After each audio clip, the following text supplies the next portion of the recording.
My name is Kevin Cilliers, and I will be your facilitator and host for this session this morning. I am with the National Cleaner Production Centre, and currently I am the Technical Quality and Standards Manager. So from my side, a very, very hearty welcome to all of those attending physically at the CSR Conference Centre.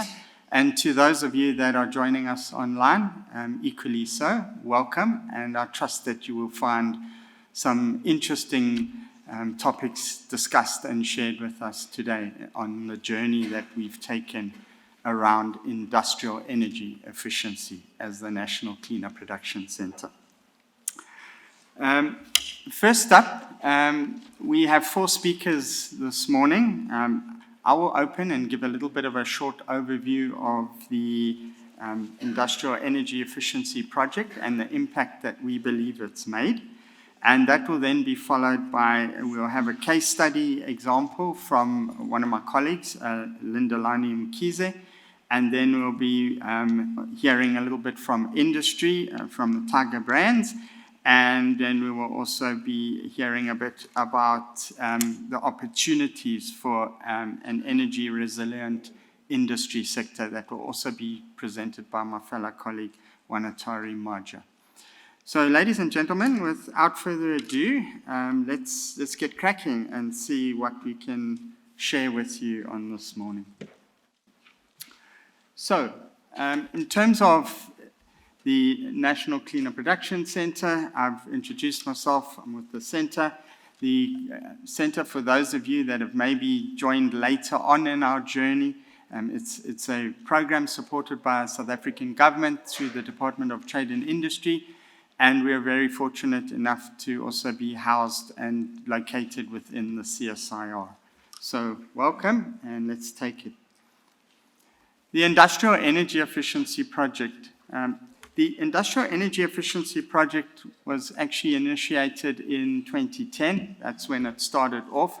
And in 2010, the Industrial Efficiency Project actually was the flagship project for the NCPC and actually championed all energy-related activities through that project for the centre. It is a partnership and has been a partnership with the United Nations Industrial Development Organization. And I just really would like to acknowledge them on that they've been very willing partners and very supportive of the centre to be able to assist us to source funding to run such a program. The Industrial Energy Efficiency Program also had 2 core thrusts that we were involved in from the energy space. It was looking at targeting energy management systems, which were aligned to the ISO 50001 standard. And then it also targeted energy systems optimization. And in terms of energy efficiency, the approach from those two methodologies, ENMS as we often call it, and the ESO, energy systems optimization, was two mechanisms which we believed that would tackle energy in the most holistic way, and that could give the best value to industry. Obviously, looking at the technical side of things, that would really be lost on many of the industry and the companies were it not for the fact that that was actually underpinned by a very strong and well-structured skills development program that was rolled out in tandem with the technical support that the project provided to industry. And that was the effort to actually try and embed knowledge and training directly within the industry sector so as to allow them to maintain their energy efficiency operations after we had gone and left them in terms of the project activities we were undertaking in industry. Not forgetting that the Industrial Energy Efficiency Project is actually quite special to us. It's been one of our main flagships for now over 12 years, starting in 2010. It was initiated initially as an original phase, and that was funded through the Swiss government through the UK aid, and then with support from Department of Energy, Department of Trade and Industry, as well as obviously UNIDO as the implementing core implementing agent of that project. And then NCPC being assigned particular tasks and activities around the technical support on that program. That ran for the initial 5-year period, and then we actually had a shuffle around of partners on that, and we had the Global Environment Facility come into the picture and support the second phase of the project. So it is something that I'd just like to acknowledge and recognize. We're really, really thankful to Department of Trade and Industry and Competition, as well as the support from Department of Energy, and definitely our key partner, UNIDO, for their constant support of this program, having a confidence and faith in the center being able to roll an initiative out like this. And then, of course, not forgetting our funding agents that have come to the party over the last 12 years as well. Just to put the project in context, and I think you would have heard a little bit about it this morning, it's not a project that was run in isolation. This project is actually undertaken in over 30 countries across the globe. It was actually a project that actually we've actually been very instrumental in sharing a lot of knowledge and learning from the South African perspective that has actually been embedded and incorporated into the other programs internationally.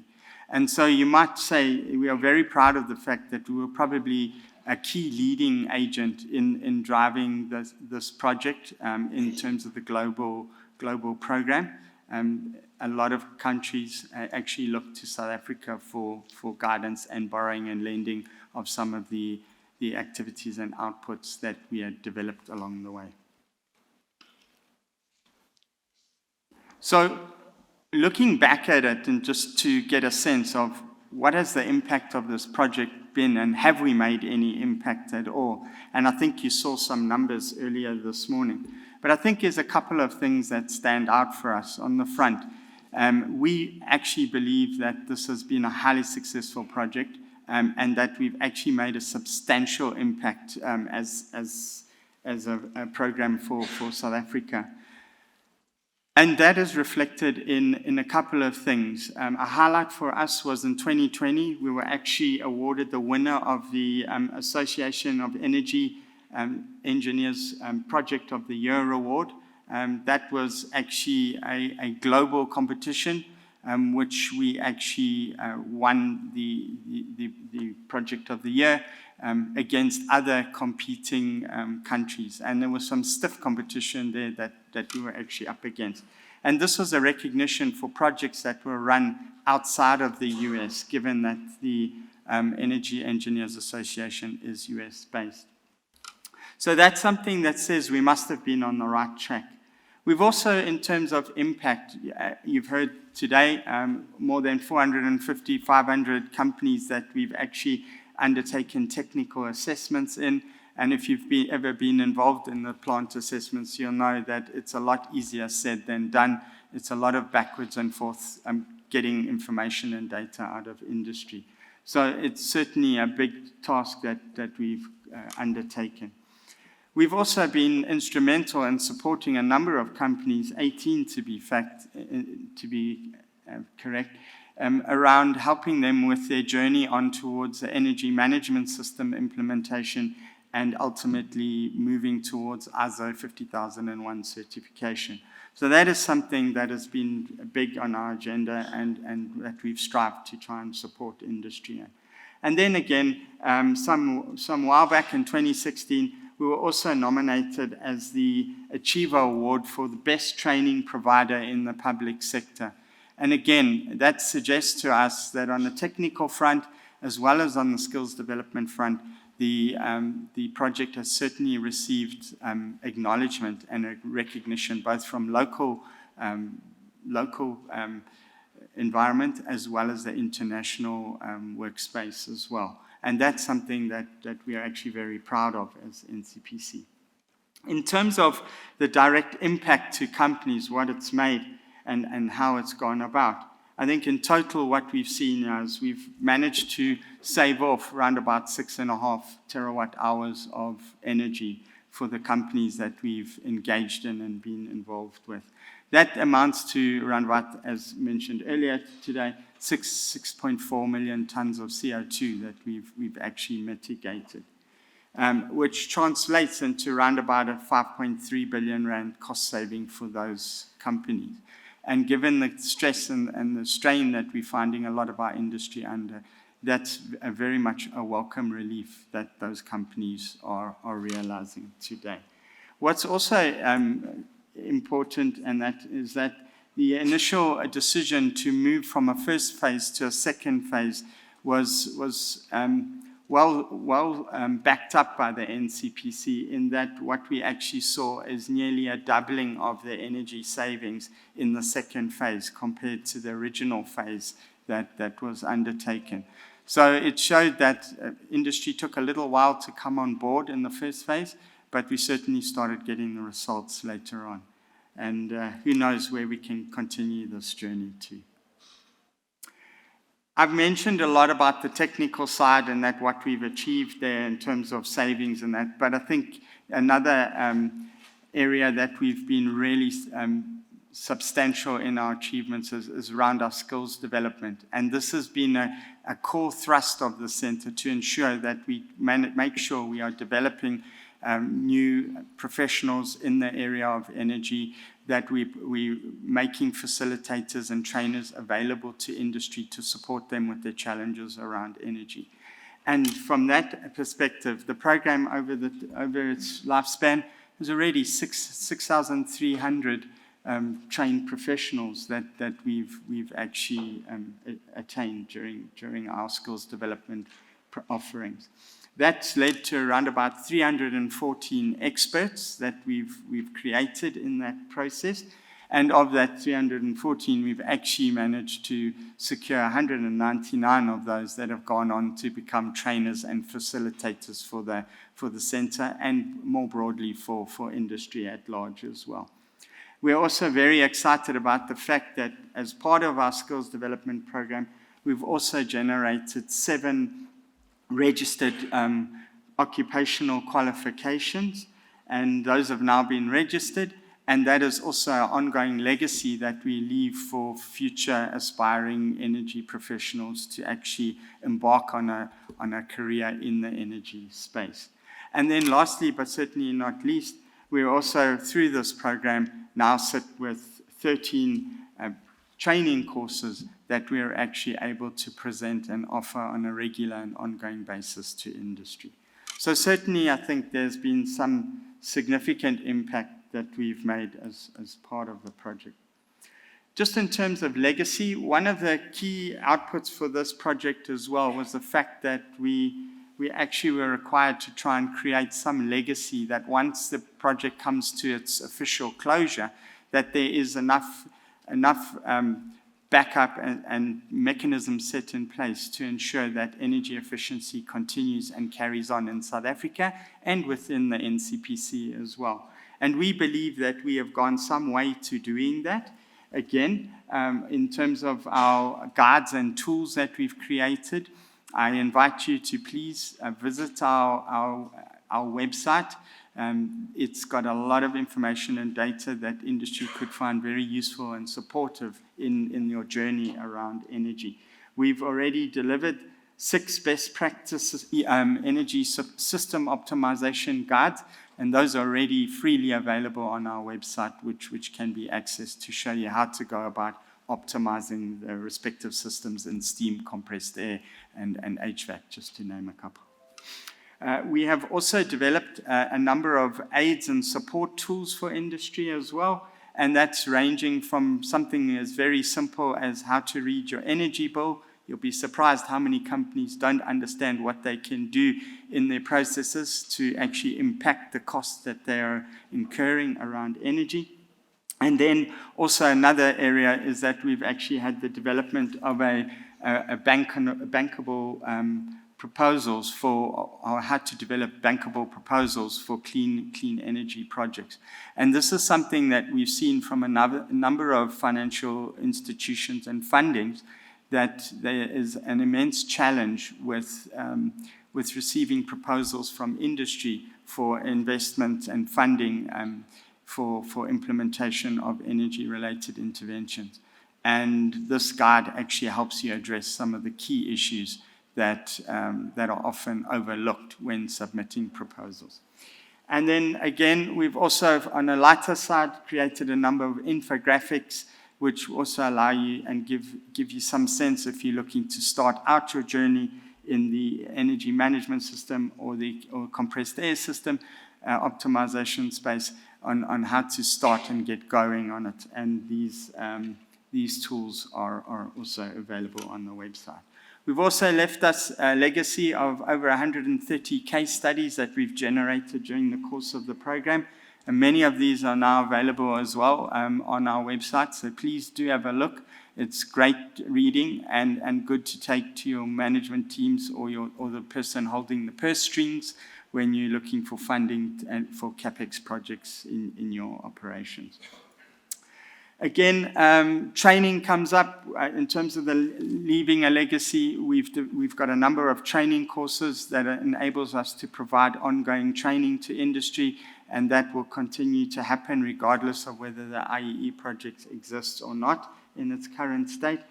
But also another big highlight for us is that we've also seen now that a number of our experts and consultants that we've pushed through our expert training levels are now being highly sought after internationally through the various UNEP and UNIDO programs to actually go and undertake training and project execution in countries outside of South Africa. So I think that's big kudos to the project team. So where to now? And I think this is just to say energy hasn't disappeared off our radar screen. It's very much still a focus. We only have to look around in industry and see, with load sheddings and all sorts of other things happening, that it's still a very pertinent and relevant topic. So it's not going away anytime soon for us. But what the project has done for us is positioned the centre exceptionally well to lead further projects of a similar nature related to energy going forward. And already the NCPC is in deep discussions, and in some instances already negotiated a number of projects around eco-industrial parks. We've also got the Global Environment Facility, has an energy infrastructure project that we're currently looking at embarking on. That's been finalized now. You've heard as well, the Flanders government is also in the process of supporting one of our key projects. All of these have a major energy thrust and focus for us. So the project has set us up very well to extract and take the learning and the capacity that we've developed through that program and apply it in some of the other programs and projects that are up and coming. So we're very excited. So watch your space. As consultants and as industry in the audience, you're definitely going to see some activities come out in the very near future where you're going to be solicited for your input and for your participation. So watch this space. On the skills development side, again, I think through the programs we've developed and the exposure and experience we had dealing with online training courses that we've had to reorganize ourselves to be able to present, as well as the physical trainings, I think the centre's in a very good position to be able to guide and advise on these matters. And currently, we're also in engagement with UNIDO around a number of projects to set up learning platforms. And this is something that we should see start materializing in the next few months in projects.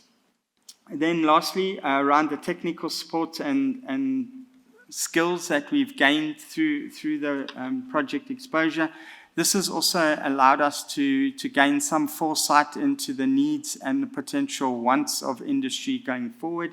and already has allowed us to identify new training courses that we will actually be actually in the process of setting up already. And already we're in the process of running processes to start our hydrogen training course.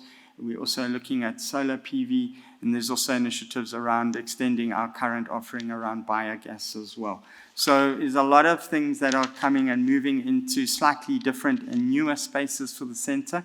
But this is where I think the journey is going to take us and where industry is now looking to be. So it is a very exciting time for us in the NCPC. I think that's probably just a very whirlwind tour through the project. I do feel a little bit of like a thief in the night. I was involved in the project a very long time ago at the inception of it, and then we had people come in. We had Gershwin McCure, we had Alf Hartzenberg, which I really consider as Mr. Energy for us, and they've made a lot of effort, and I'd like to thank them for their inputs and efforts to guiding and steering this project. Unfortunately, they've moved on to different and bigger things, and that's put me in the spotlight to come back and assist with wrapping up of the project. So I hope I've done justice today to the project in terms of what some of the achievements. But for more information, you're welcome to read some of the highlights documents that we actually have on our website. Thanks.